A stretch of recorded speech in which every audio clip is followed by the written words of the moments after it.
Hello and welcome to Wildlife number 4 with Effie Wild. This is called Strength Unto These, and what you're about to witness is what I like to call art witchery.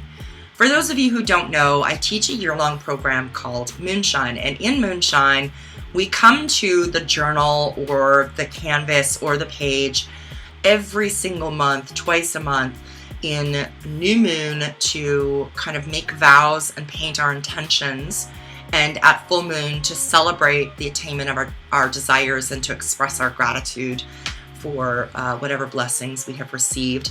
This is an art witchery program, so it's not your mother's art journaling class. Its emphasis is on getting out of our own way, figuring out what our desires actually are, and then painting them into manifestation. It's a very powerful program. Lots of people have seen lots of strides forward during the course of the last 2 years. It started out being way more about painting back in 2013 and 2014, but in the years since it's morphed into a much more well-rounded program. But the emphasis in Moonshine is still on coming to the page and working with the attainment of our desires and any obstacles that we might have that stand in the way of the attainment of those desires. So it's really super powerful work. This week, I just did not have time to do work in my own practice. Everything that got done this week was done for classes that I'm teaching. I'm currently doing Moonshine, which is a year-long program, Book of Days, which is a year-long program, A Year of Rumi, which is a year-long program, and I also had lessons due in a couple of collaboratives, including Wild Creative Journey, which is hosted by Shay Bearden, and also Ever After, which is hosted by Tamara Laporte. So I've been working my butt off to get everything done for all of these programs. So I had to make a decision to choose one of the lessons that I produced over the course of the last couple of weeks in order to provide you with a new wildlife episode. So you're seeing a sneak peek into the process here in Moonshine with the new moon painting that I'm doing right here before your eyes. So I'm using a White Nights palette that I ordered from Amazon. It flew to me all the way from Russia, and I have to tell you, I'm in love with it. I'm really grateful to Emily Artful for showing these on her channel because I had to have them once I saw the colors, especially the blues are just incredibly gorgeous in this palette. As I sit down to the page, what I'm really focusing on here is Oak Moon. We work a little bit with the Celtic tree calendar in Moonshine, and also Moon in Cancer, New Moon in Cancer. So I don't know if you guys know this, but there is a movement now to change the name Cancer to Moonchild, which makes sense because Cancer has its home in the moon, and the word Cancer is a little bit scary for most of us. When we say Cancer, we can immediately have visions dance before our eyes of terrible illness and tubes coming out of bodies and dark eyes around, or dark circles around the eyes, and it's just not a pleasant word. So there are some people who have taken on the idea that we should change the word to Moonchild. Tripping all over my words. My tongue is a rental today, apparently. But that makes sense to me, and I really like it as the name for Cancer, which is a very moon-oriented sign. It's very dreamy and emotional and watery. So I'm working with Moonchild, and I'm also working with Oak. And what I'm doing here is just bleeding together shades of green that remind me of leaves, of trees, of summer, and allowing those to kind of do their thing. I'm working very wet into wet. I'm going to add a little bit of shimmer with this Rubens palette, also a discovery from Emily Artful, who I adore. If you don't know her, you should go find her. And what I wanted to work with for this new moon cycle are my relationships. The relationships that feel like family, that feel like home, really the relationships in which I live. These are the relationships that include my casserole people, those people who will come over when you've got bronchitis and bring you casserole, clean up after your dogs for you, maybe make sure you have Vicks and a cup of tea. those relationships that I can really count on, that are solid. But I'm also focusing on those relationships that need a little work as well. Relationships in which I want to build some trust, relationships in which I want to foster some understanding and devotion. So all of those relationships are on my mind as I am painting what is going to become a collage sheet. So I'm going to get these shades of green down on this spread, just really randomly here and there. But once I'm done and this is dry, I'm actually going to draw oak leaves all over the back side of these sheets of paper and then cut them out and use them to create a wreath. So that is what you're going to see happening in this video.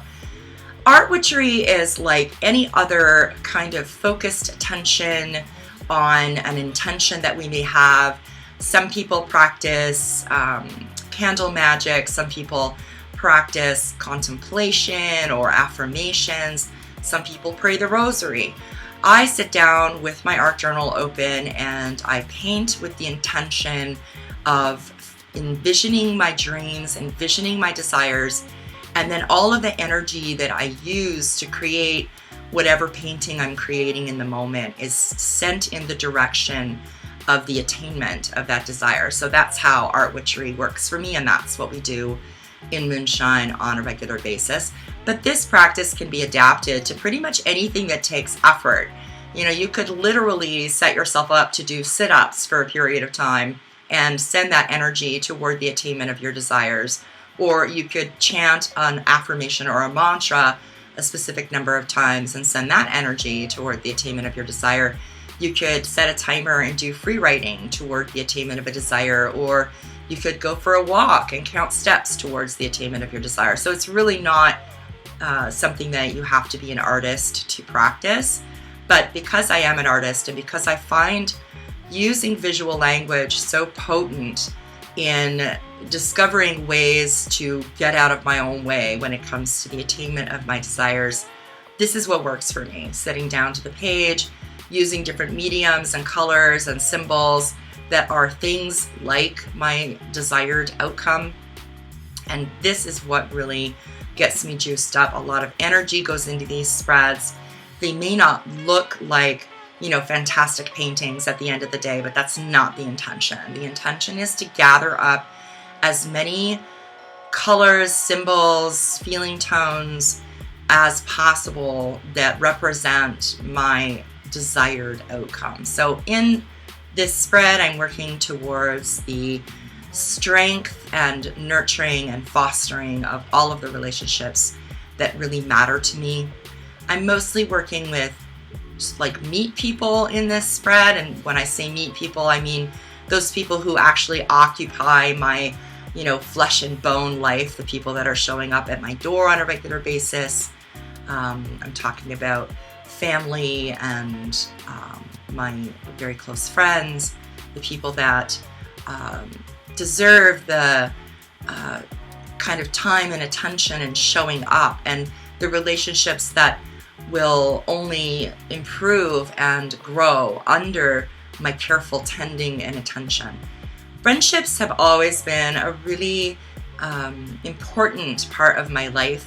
I grew up in a household where I wasn't befriended, where there was no soft place to land, and I was one of those weird kids that was just inevitably bullied in school. So I never really had good friendships, and I didn't focus on friendship very much until I entered into my 40s. I was kind of centered always on my children, on whatever relationship I was in at the time.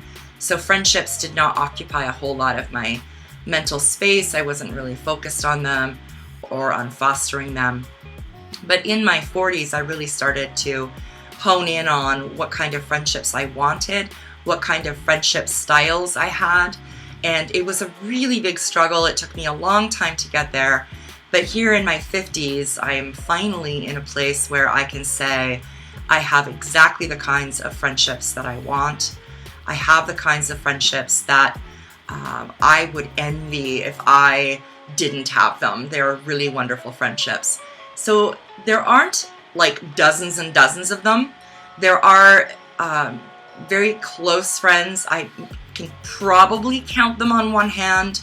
These are the people that show up on a regular basis, the people that I tell all of my secrets to, the people that I'm willing to be honest with about whatever's going on with me, and the people that I expect to grow old with. These are the people that I expect to have in my life forever. And then there's this like outer court kind of circle of people who are in my life who I may see a few times a year. And that's like a family reunion for me whenever I get to see them, because they are really important to me. I keep in touch with them through social media and messenger and text in the between times, but I don't get to see them very often. So there's kind of like an inner court, which are those really super close friendships, people that I see very often. And then there's this outer court where I don't get to see them very often, but they're still very much a part of my life. And then I have a bazillion acquaintances. I have a bazillion people in my life who, some of whom I've never met, some of whom I only see, maybe once a year. They're all important to me, and they all play a role, and they all serve a purpose, and they're all on my mind all the time. I mean, if you're a student of mine, I think about you. You know that I'm like reading your posts, and I am thinking about what's going on with you, and I'm cheering you on. And if you're struggling, I'm struggling with you. And if you're triumphant, I'm blowing, my horn for you. So I think about all of my people. All of my people are very important to me. But this spread in particular was really about those people that are showing up at my house on a regular basis. I really wanted to give some good, solid, oak, powerful energy to those relationships so that they can continue to grow. One in particular I'll talk about in the censored or the uncensored version of this. I have had a lot of struggles with this particular relationship, but it is now growing into exactly the kind of relationship that I hoped that it would grow into. But I needed some time. She needed some time. We needed to sort our stuff out. And now I feel as though we are finally moving into exactly the kind of connection that I would have hoped that we would develop. And I'm very, very grateful for that. So I'm lending a lot of my energy and magic toward that relationship in this spread. This is something that you can join me in if you're interested in doing this kind of cycle work. We are always open to people yielding in. Best time to yield in is at the new moon. So that's coming up on July 2nd. So if you guys want to hop into the practice of cycling with new and full moon with me, this would be a fantastic time to do that. So I'm just going to continue working on this spread, and you guys are going to see what came of it. If you're interested in the uncensored version of this wildlife episode, you can join me over on Patreon. Everyone at the $2 and above level gets these uncensored versions, and you can find me over at patreon.com/FEWild. Lots of love, you guys, and I'll see you in all of our places.